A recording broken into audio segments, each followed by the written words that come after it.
السلام عليكم ورحمة الله وبركاته. ازيكم جميعا؟ عاملين ايه؟ يا رب دايما تكونوا بخير.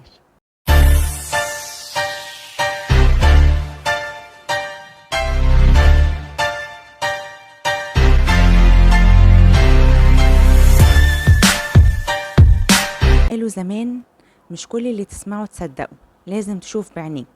ولكن في زماننا ده مش كل برضو اللي تشوفه تصدقه، لازم تدور وتشوف الحقيقة انت بعينيك وتتأكد انها حقيقة مش مجرد اشاعات، لان في ناس هوايتها طمس الحقيقة وترويج الاشاعات بغرض البروباجندا الزائفة.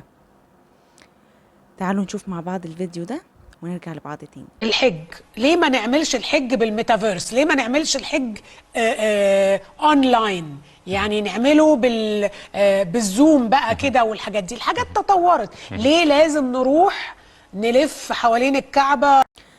طبعا زي ما كلنا شفنا ان الاعلاميه كبيره لميس الحديدي بتقول في الفيديو ليه ما نعملش الحج اونلاين بخاصيه الميتافيرس. طبعا اي حد هيسمع الكلام ده هيقول لك ايه التخريف والعك ده، واحنا هنحرف في الدين وهنبتدي ننزل على لميس بالحديد والنار. ولكن ايه الغرض يا ترى من محاوله اغتيال لميس اعلاميا؟ ايه الغرض وراء فبركه الحلقه؟ ما تستغربوش، الحلقة متفبركة ومقصوصة. تعالوا نشوف مع بعض الفيديو ده ونرجع لبعض تاني. كل الجيل الجديد بيفكر، ولا نستطيع أن يعني ربنا ادانا العقل، وبالتالي لا علينا أن نعمل العقل. نعم. وكل حاجة لها تفسير. بس هو السؤال إن مثلا لو حد جه سأل باباه ولا مامته هيقول له إيه ده؟ هو أنت بتناقش في كلام ربنا؟ اعمل حاجات زي ما ربنا قالها وخلاص. بس هنا هذا الرد ما بيعجبش الولاد. صحيح. ولازم عشان كده نسأل الحج ليه ما نعملش الحج بالميتافيرس؟ ليه ما نعملش الحج اونلاين؟ يعني نعمله بالزوم بقى كده، والحاجات دي الحاجات تطورت. ليه لازم نروح نلف حوالين الكعبة 7 مرات؟ وهذا ليس رأيي، أنا بسأل أسئلة عشان بس الناس تكتبش أصل لميس عايزة الحج بالميتافيرس. لا، أنا بطرح أسئلة لبيان بعض التفسيرات المهمة للفلسفة نفسها. نعم. طيب خلينا لازم يكون في مقدمة منطقية للإجابة على هذا السؤال، وهوصل الإجابة بكل تأكيد. وتاني مرحبا بأي سؤال خارج النص أو غير تقليدي من الشباب. احنا عايزين عقول ناقدة وبتفكر. هو الإنسان أصلا مخلوق من إيه؟ مكون من 3 حاجات: روح وبدن وعقل. طيب هدف الإسلام إيه؟ أو هدف أي دين ربنا أوحى بيه إيه؟ الروح تسمو، البدن يهدأ ويستقر، والعقل يتدبر. يتأكد ان في حكمة من وراء هذا التشريع. طيب الإسلام عشان كده بدأ وقال لي في الحديث اللي كلنا حافظينه كبار وصغيرين: بني الإسلام على 5: شهادة أن لا إله إلا الله وأن محمد رسول الله، وإقام الصلاة، وإيتاء الزكاة، وصوم رمضان، وحج البيت من استطاع إليه سبيلا. بهذا الترتيب. طب الترتيب ده له حكمة ليه؟ لأنه العبادات في الإسلام، الفرائض في الإسلام بتقتضي مني قدر من الجهد. إما جهد فيه تفكير في الأول عشان أنطق الشهادتين، أصلا الباب إلى دخول الإسلام.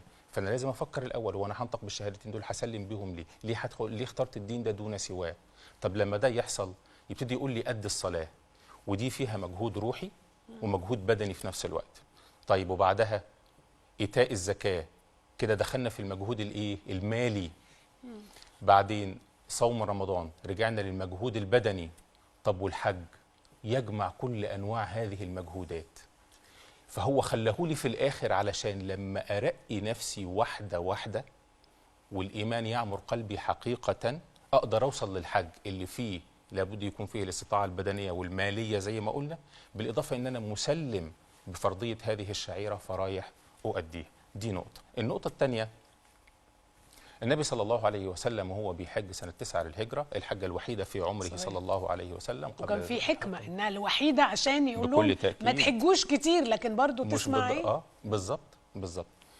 وهنرجع للجزئية دي لو حضرتك تسمحي لي، ولكن أرد على سؤال الميتافيرس أو ليه ما نحجش بطرق مختلفة.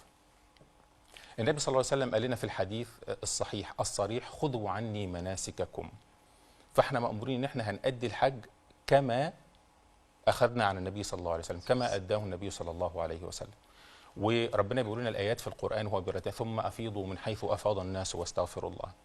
والعبادات في الإسلام في الغالب الأعم مرتبطة بموعد، وفي بعضها مرتبطة بموعد وبمكان. الحج يشمل الاثنين، مرتبط بموعد ومرتبط بمكان. واذكروا الله في أيام معدودات فمن تعجل في يومين فلا إثم عليه ومن تأخر فلا إثم عليه لمن اتقى. يبقى في أيام معدودات، أيام محددة. طب مخالفة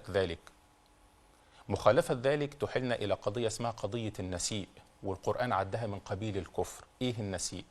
في سورة التوبة ربنا بيقول إنما النسيء زيادة في الكفر يضل به الذين كفروا يحلونه عاما ويحرمونه عاما ليواطئوا عدة ما حرم الله فيحلوا ما حرم الله. يعني إيه؟ كان في واحد في الجاهلية قبل الإسلام اسمه جنادة الكناني. جنادة ده عمل إيه؟ عمل حاجة ما حدش عملها قبله خالص. كان بيقوم في الناس كده في منطقة رمي الجمرات دلوقتي قبل الإسلام، لأن كان في حج قبل الإسلام. فقعدوا يمشوا بفكرة النسيء اللي هي التأجيل أو الإحلال. الإحلال في إيه؟ في أشهر الحج. يعني بدل ما حج في ذو الحجة قال لك طب إحنا سنتين نحج في ذو الحجة، وفي سنتين نحج في محرم، وسنتين نحج في صفر قبل الإسلام. فده اسمه النسيء، إن أنا أحط حاجة مكان حاجة أو أجل حاجة خارج زمان. طب عملوا كده ليه؟ علشان العرب ما كانتش قادرة تصبر على القتال قبل الإسلام، فعايزين ينتهكوا حرمة الأشهر الحرم اللي هم الأربعة اللي احنا عارفينهم، ذو القعدة وذو الحجة ومحرم ورجب. فذو القعدة ذو الحجة محرم دي أشهر متصلة، فكانوا يكتفوا بشهرين وذو الحجة نحج، وبعدين لا عايزين نرجع للقتال، احنا لسه هنستنى محرم، الغي محرم ده ما عادش شهر حرام، نخلي صفر اللي هو بعده يبقى شهر حرام. وبالتالي هذه الشعيرة مرتبطة بالمكان والزمان، مرتبطة بالمكان التوقيت وبالزمان. طيب. دي نقطة كمان. وعودة لسؤال فكرة الميتافيرس، أنا على فكرة المملكة العربية السعودية وفرت هذه الآلية على سبيل التعليم والسياحة الدينية، وليس طبعا على سبيل أداء الشعيرة بالضبط. هذا لأنه هذا لا يجوز في الإسلام. أنا محتاج أفهم أنه الفرائض في الإسلام شرعت علشان توجد لي حالة متكاملة من التناغم بين ما هو روحي وما هو جسدي عشان أحصل النتيجة المرجوة من العبادة. فأنا لما أروح بنفسي وأخالط الناس في هذا المكان يزول عني أي كبر، وأعرف أنه صدق رسول الله صلى الله عليه وسلم كلكم لآدم وآدم من تراب، وأفهم أنه لا فضل لعربي على عجمين ولا لعجمين على عربي إلا بالتقوى والعمل الصالح. فأفهم ذلك. لما أروح الحرم وأستشعر يعني إيه كلمة حرم، كلمة حرم اللي احنا حتى لما نضيف لها ألف بتبقى حرام. حرام يعني إيه؟ يعني ما تقربش هنا. حرمة. بالظبط، في حرمة. حتى أنا بقول الحرم الجامعي يعني في أخلاق معينة وحاجات لازم ألتزم بيها في الحرم الجامعي. حرم الطريق، ما تعتديش على الطريق هنا. الحرم. فلما أفهم إنه الحرم، حتى إنه قبل الإسلام كانوا يقولوا إنه كان القاتل الشخص يلقى قاتل أبيه في الحرم فما يقدرش يقرب له. ليه؟ حرم. احنا محترمين فكرة الحرم. فأنا كمسلم لما أروح هناك لو بتراودني بعد كده أي أفكار في إني أعتدي على غيري، على مال غيري، على مال أخويا. أظن الرسالة وصلت، وإن لميس كان قصدها إن الأطفال حاليا محاطين بكم هائل من التكنولوجيا، فطبيعي إنهم يسألوا ليه لازم نروح بنفسنا؟ ليه لازم نقضي شعيرة الحج في السعودية ونلف حوالين الكعبة؟ ليه ما نستخدمش النت وخاصية الميتافيرس؟ خاصية الميتافيرس اللي احنا عرفناها على كبر، الأطفال عرفوها منذ نعومة أظافرهم بسبب التكنولوجيا والكم الهائل اللي بيعيشوه من التطور. فده سؤال طبيعي لأي طفل صغير، وأظن أن نضيف معاها في الحلقة كفة ووفة. هنا بنأكد على إن مش كل اللي تسمعه تصدقه، ومش كل اللي تشوفه كمان تصدقه.